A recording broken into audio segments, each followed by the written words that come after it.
पवारसाहेब यांनी आपल्या जुन्नर तालुक्याच्या बिबट समस्याविषयी मला आणि आपल्या विभागाचे खासदार शिवाजीदादा आढळराव पाटील यांना त्यांच्या मंत्रालय दालनामध्ये आमंत्रित केलं होतं. बिबटच्या समस्या किती गंभीर आहे हे आम्ही त्यांच्या निदर्शनास आणून दिले आणि त्यांनाही ते माहितीच होते. म्हणून उद्या 28 तारखेला सकाळी 10 वाजता मंत्रालय इथे बिबटच्या संदर्भात जुन्नर तालुक्यामध्ये त्याचं निर्मूलन करण्यासाठी एक तातडीचं जलद गतीने पाऊल उचलून आपल्याला ॲक्शन मोडमध्ये काम करायला लागेल.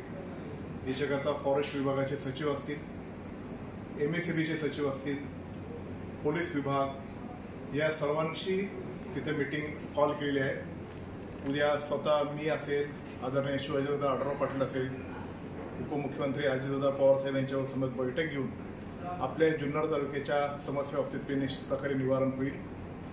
मी आदरणीय शरददादा सोनवणे यांना ती विनंती करतो, म्हणजे आम्ही दोघं मिळून ती विनंती करतो की आपण जे आंदोलन पुकारलं होतं त्याची दखल महायुती सरकारने घेतलेली आहे आणि आपल्या जिल्ह्याचे पालकमंत्री आणि राज्याचे उपमुख्यमंत्री यांनी त्याची दखल घेऊन उद्या सर्व संबंधित विभागाच्या अधिकाऱ्यांसह ती बैठक लावलेली आहे. तर आपण आपलं जे आंदोलन आहे किंवा उपोषण आहे ते मागं घेऊन आपण हे उद्या बैठकीमध्ये सहभागी व्हावं अशा प्रकारची विनंती तालुक्याचा लोकप्रतिनिधी म्हणून आपल्याला नम्रपणे करत आहे. धन्यवाद. जय शिवराय. नमस्कार. खरं म्हणजे गेले महिन्याभरापासून पाहतोय जुन्नर तालुक्यामध्ये बिबट्यांचा उपद्रव जुन्नर परिसरामध्ये, जुन्नर तालुक्यामध्ये मोठ्या प्रमाणामध्ये लोकांना याचा त्रास होतो आहे. यासाठी मगाशीच मी आणि आपल्या तालुक्याचे सन्माननीय आमदार अतुल शेठ बेनके यांनी दोघांनी राज्याचे उपमुख्यमंत्री आदरणीय अजितदादा यांची गाठ घेतली आणि त्यांना हा विषय सांगितला. त्यांना विनंती केली की अधिकाऱ्यांची बैठक तातडीनं लावा.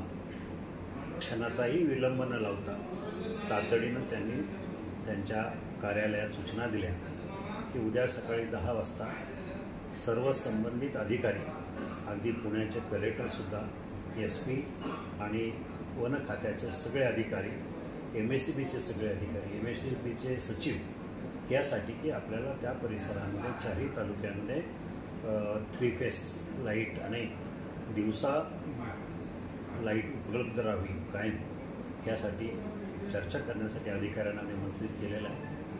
मी सन्माननीय जिल्हा प्रमुख शरददादा सोनवणे यांना विनंती करतो की आपण उद्याच्या ह्या मीटिंगला, महत्त्वपूर्ण मीटिंग आहे, आपले सगळे प्रश्न आपल्याला महायुती सरकारच्या माध्यमातून मार्गी लावण्यासाठी, आपल्या ज्या मागण्या आहेत त्यासाठी चर्चा करण्यासाठी, तातडीचा निर्णय घेण्यासाठी आपण उपस्थित राहावं. सकाळी 10 वाजता मंत्रालयामध्ये बैठक लावलेली आहे. आपलं उपोषण जनतेच्या प्रती आहे, परंतु आपल्या उपोषणाचा तो मूळ उद्देश आहे की लोकांचे प्रश्न सुटावे आणि तो प्रश्न सुटवण्यासाठी आपण उद्या मीटिंगमध्ये जर हजर राहिलात तर नक्कीच त्याचा चांगल्या पद्धतीनं उपयोग होईल. आपण त्या मीटिंगला उपस्थित राहावं आणि नागरिकांना मला विनंती आहे की हे महायुतीचं सरकार हा प्रश्न गांभीर्याने घेत आहे. मी असेल, अतुल बेनके असतील, आम्ही सगळेजण यासाठी सगळ्या मंत्रालयामध्ये संबंधित अधिकाऱ्यांशी संपर्क करतो आहे. हा प्रश्न लवकर सुटावा अशी सगळ्यांची इच्छा आहे. आपण सगळ्यांनी शांत राहा, प्रशासनाला आणि विशेष करून महायुती सरकारला सहकार्य करा एवढीच विनंती करतो. धन्यवाद.